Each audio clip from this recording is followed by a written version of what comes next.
Mesdames et messieurs, bonsoir à toutes et à tous et bienvenue dans cette nouvelle édition de 22 heures dont voici les principaux titres.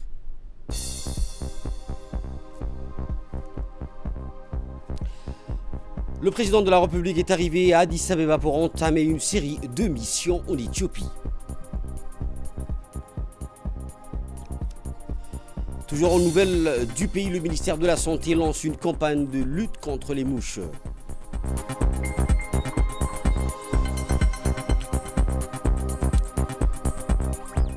Et en actualité internationale, à Gaza, frappe israélienne tue des civils et la résistance riposte par des roquettes au milieu d'une crise humanitaire aggravée. C'est tout donc pour les titres, mesdames et messieurs. Le président de la République, son Excellence M. Ismaïl Omar Guelleh, président en exercice de l'IGAD, est arrivé cet après-midi à Addis Abeba, la capitale éthiopienne, où il prendra part à deux grands événements, à savoir le deuxième sommet africain sur le climat et l'inauguration officielle du barrage de la Renaissance éthiopienne.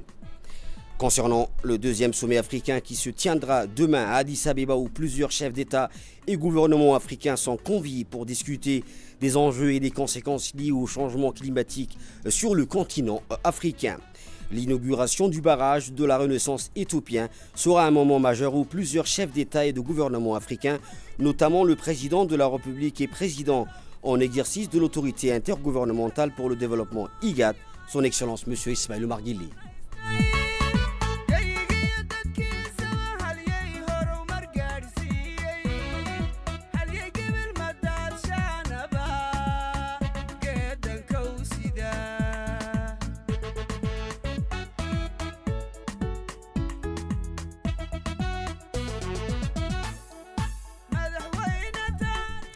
À son arrivée à l'aéroport international, le président de la République, son Excellence M. Ismaïl Omar Guelleh, est accueilli chaleureusement par le Premier ministre éthiopien Abiy Ahmed. Ensuite, le président de la République et le Premier ministre éthiopien ont eu un premier échange dans la salle VIP de l'aéroport pour discuter de plusieurs sujets d'intérêt commun, notamment l'importance de ce deuxième sommet africain sur le climat, ainsi que les voies et moyens de promouvoir des stratégies et financements climatiques qui répondent aux impacts du changement climatique tout en contribuant à la fois aux efforts d'adaptation et d'atténuation des conséquences climatiques dans une optique de développement de l'énergie verte.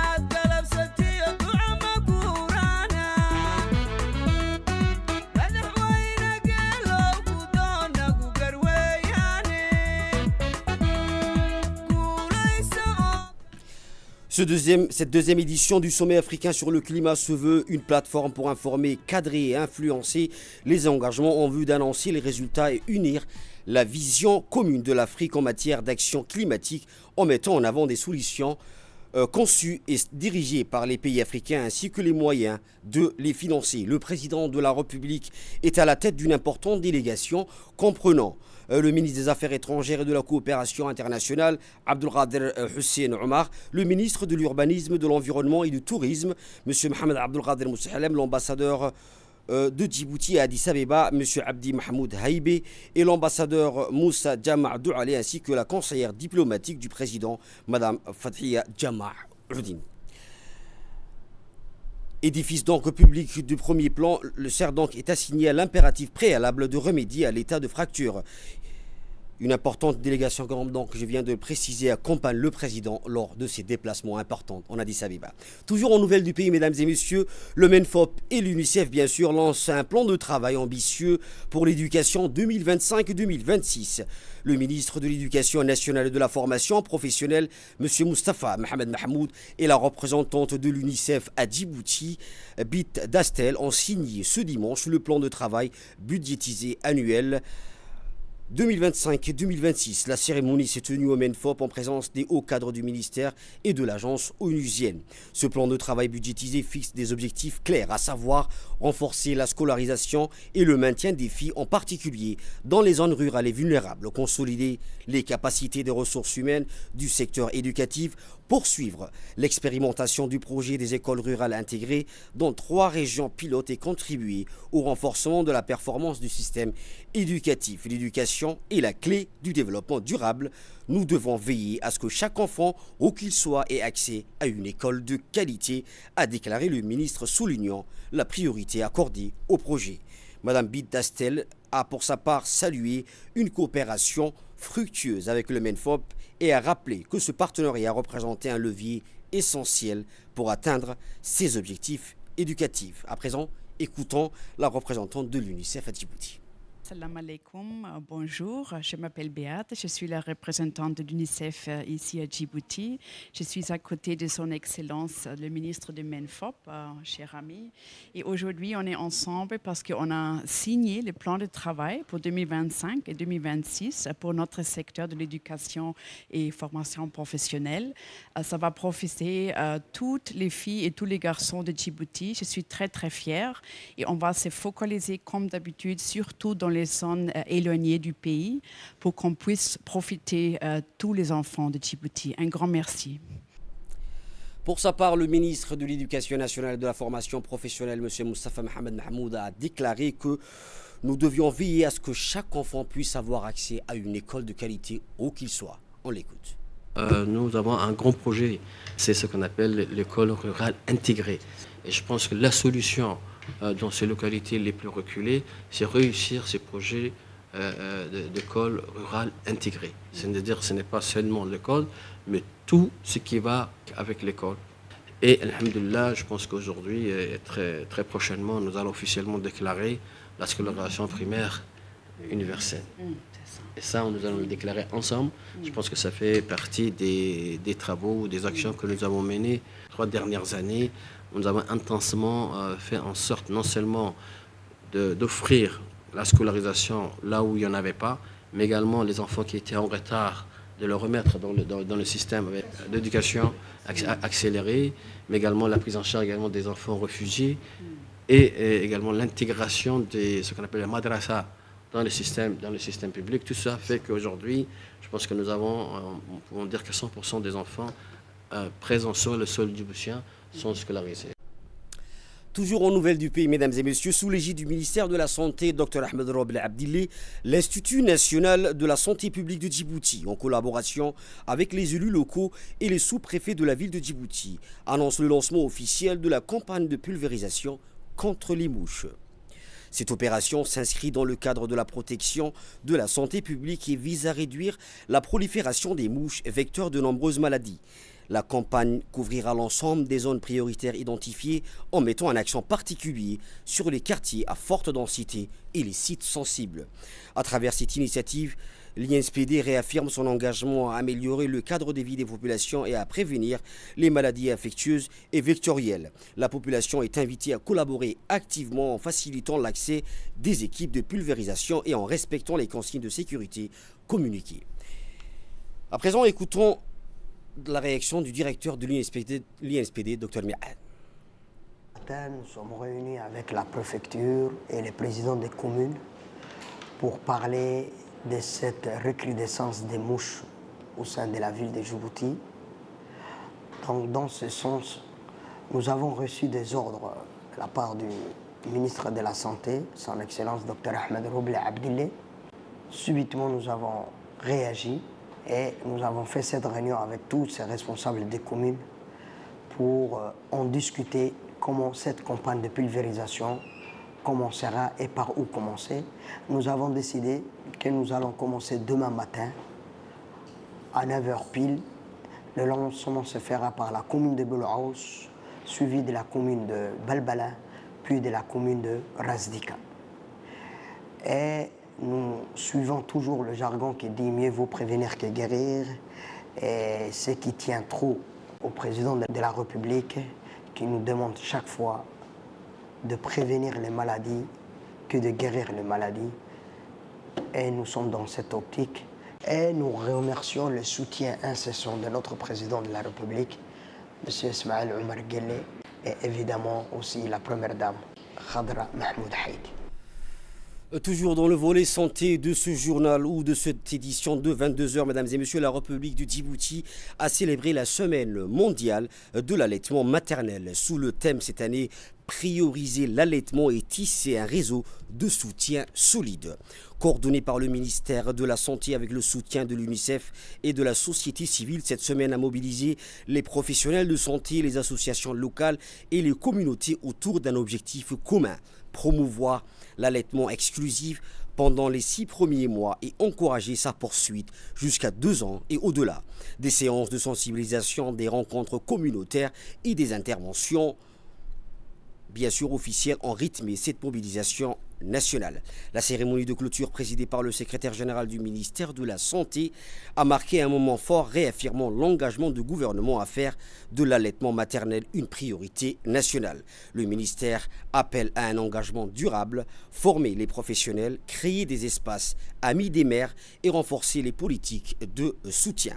Pour sa part et dans son intervention, le secrétaire général a souligné que le ministère de la Santé s'engage à faire de l'allaitement une priorité nationale. On l'écoute. Nous sommes aujourd'hui ici à la polyclinique de Farhad pour procéder au lancement de la semaine de l'allaitement maternel. L'allaitement maternel est une activité, l'allaitement maternel exclusive est une activité très importante pour l'enfant. Et donc le ministère de la Santé met tout en place pour permettre aux femmes justement de faire l'allaitement maternel. Le gouvernement aussi a mis des dispositions en place en accordant 6 mois de congé de maternité aux femmes qui travaillent pour leur permettre de rester auprès de leur bébé et de justement de faire l'allaitement maternel exclusif. Ça protège l'enfant contre plusieurs maladies. L'allaitement artificiel est quelque chose qui peut apporter beaucoup de problèmes. Et donc, dans notre culture, l'allaitement maternel est encouragé. Dans notre religion aussi, l'allaitement maternel est encouragé. Ça crée une confiance entre la maman et l'enfant. Toujours en nouvelles du pays, mesdames et messieurs, les opérations de contrôle routier menées par la police nationale se poursuivent toujours dans la capitale et dans les régions, dans la capitale et dans la commune de Balbala. En effet, face à la recrudescence des véhicules avec les vitres teintées, la police nationale a débuté une vaste opération de coups de poing en vue d'interpeller tous les véhicules teintés. Cette mesure, qui s'inscrit dans le strict respect de l'article 3.1 du Code de la route, vise à réduire les accidents de la route et à sensibiliser les conducteurs sur les dangers liés aux vitres opaques. Des opérations de contrôle routier seront désormais pérennisées pour lutter contre toutes les infractions liées au Code de la route. De la sécurité routière, je me présente à vous une fois de plus pour réitérer notre message concernant la lutte contre les dispositifs appelés vitres teintées. Je vous signale au passage que cette opération sera pérenne. Nous avons déjà remarqué que beaucoup d'entre vous ont fait preuve de responsabilité et ont enlevé déjà ces dispositifs, et je les félicite. Pour les récalcitrants, bien sûr, ils feront l'objet d'une amende conformément à la loi. Maintenant, je vous signale qu'il y a 3 sortes de catégories de teintage, ou du moins de visibilité. Les vitres fumées d'origine sont tolérées. Il y a des vitres qui sont fumées, mais dont la transparence est trop réduite, qui viennent de l'étranger. Ceux-là auront un délai de 2 mois pour remplacer ces dispositifs. pour les tentages faits apposés avec un film dont l'obscurité est très forte, c'est prohibé, c'est interdit conformément à la loi et la police ne cessera de lutter contre ces agissements. Les véhicules ainsi contrôlés seront mis en fourrière. Les contrevenants seront obligés de payer une amende contre, bien sûr, une quittance du Trésor national. Par ailleurs, d'autres infractions ou délits contre le code de la route sont également, comme d'habitude, feront l'objet de contrôles, bien sûr, contre les feux rouges, par exemple, ou les éclairages non conformes, ainsi de suite. Je réitère encore une fois le message que j'avais passé la dernière fois concernant les dépositaires de l'autorité publique. Nous devons faire preuve de responsabilité et montrer les bons exemples puisque nous sommes chargés de faire appliquer la loi. Je vous remercie. Toujours en nouvelles du pays, mesdames et messieurs, aujourd'hui le Diwan Zakat affilié au ministère des Affaires musulmanes et des biens Waqf a distribué la première tranche de parrainage des orphelins à Kafala pour l'année 2025 aux orphelins de la région de Tadjoura. Environ 83 orphelins de la région ont bénéficié de cette distribution. La remise des fonds s'est déroulée en présence des cadres du Diwan al-Zakat ainsi que du préfet par intérim de la région. Chaque orphelin inscrit a reçu une somme de 15 000 francs Djibouti. Le chef du service Kafala du Diwan al-Zakat, Adan Hussein Adan, a souligné que la prise en charge des orphelins revêt une grande importance dans la vie, apportant bien-être et stabilité tant à l'individu qu'à la société. Parmi ses effets positifs, il a mentionné la promotion d'un climat d'amour et de fraternité au sein de la communauté, ainsi que la réduction de la criminalité. La Kafala contribue également à former une génération vertueuse, libérée de problèmes psychologiques et de complexes, tout en limitant le phénomène des enfants des rues qui représente un danger majeur pour la cohésion sociale et le développement de la société. Ce soir, mesdames et messieurs, aux environs de 20 h, la République du Djibouti a été témoin d'une éclipse lunaire. Ce phénomène rare se produit lorsque le soleil, la terre et la lune s'alignent parfaitement. La lune étant alors en face de pleine lune, et en pleine lune, bien sûr, selon les scientifiques, dans plusieurs mosquées donc, de la capitale, des fidèles se sont rassemblés pour accomplir une prière et invoquer Allah. Ce phénomène d'éclipse lunaire totale a été également observé en Afrique, en Asie et en Europe. C'est en particulier en Chine et en Inde que les spectateurs ou les populations locales seront les mieux placés pour y assister, tout comme les habitants de l'Afrique de l'Est et de l'Ouest australien, à observer de près cette éclipse lunaire. Et de là, mesdames et messieurs, nous passons aux actualités régionales. La lutte traditionnelle, bien sûr, au Soudan du Sud, un patrimoine qui renforce l'identité et dynamisme le tourisme. La lutte traditionnelle au Soudan du Sud n'est pas seulement un sport ancestral, mais un rituel folklorique qui relie compétition et ferveur et reflète la profondeur de l'identité culturelle des communautés locales. Historiquement, ce sport est associé aux groupes Dinka de Boy et Yirol ou au Mondari et au Latuko. Aujourd'hui, cependant, ils se sont transformés en tournois organisés attirant des milliers de spectateurs, mettant en valeur l'importance du patrimoine dans le renforcement de l'appartenance et du lien entre les différentes compositions sociales.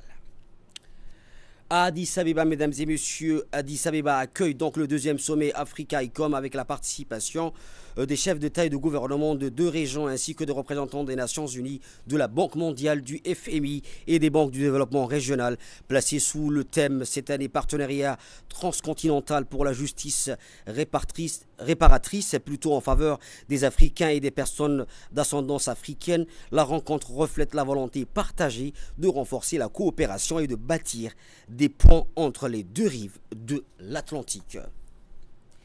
Et de là, nous passons aux actualités internationales. Cette fois-ci, mesdames et messieurs, Gaza, comme je l'ai précisé tout à l'heure, au début de ce 22 h, Gaza, frappe israélienne, tue des civils et la résistance riposte avec des roquettes au milieu d'une crise humanitaire aggravée.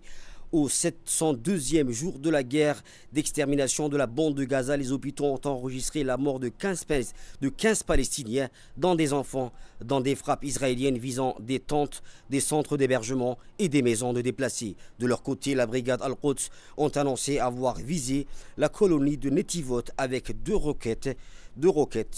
C'est ce que l'armée israélienne d'ailleurs a confirmé. Le mouvement de résistance Hamas a réaffirmé son engagement à accepter la proposition des médiateurs et a déclaré être ouvert à toute idée permettant un cessez-le-feu. Enfin, la planète perd de l'eau. 6 milliards de personnes souffrent de pénurie d'eau. Une étude récente basée sur des données satellites sur 22 ans révèle que des vastes régions du monde perdent de l'eau douce et deviennent plus arides, avec près de 6 milliards de personnes dans 101 pays confrontés à une pénurie d'eau. Selon l'étude publiée dans la revue Science Advance, les zones de grande sécheresse incluent de larges parties du Canada, de la Russie, le sud-ouest de l'Amérique du Nord, l'Amérique centrale, le Moyen-Orient, le nord de la Chine, l'Asie du Sud-Est, ainsi qu'une région continue s'étend de l'Afrique du Nord à l'Europe. Depuis 2002, les satellites mesurent les variations du champ terrestre pour suivre les transformations de l'eau, incluant l'eau gelée et liquide, ainsi que les nappes souterraines des rivières. Mesdames et messieurs, c'est la fin de cette édition de 22h. Merci à vous de l'avoir suivi et excellente suite de programme sur Télé Djibouti.